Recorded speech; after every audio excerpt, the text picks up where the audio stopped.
The idiom out of the blue is used to describe something that happens suddenly and unexpectedly, without any warning or prior indication.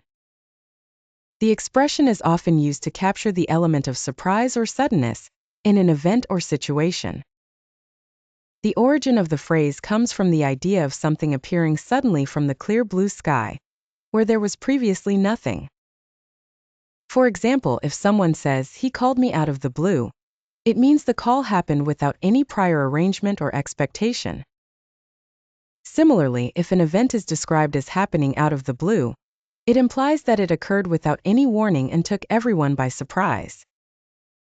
The idiom is commonly used in both written and spoken English, and can refer to both positive and negative events. By using this phrase, speakers can emphasize the unexpected nature of an occurrence, adding an element of surprise to their narrative or description.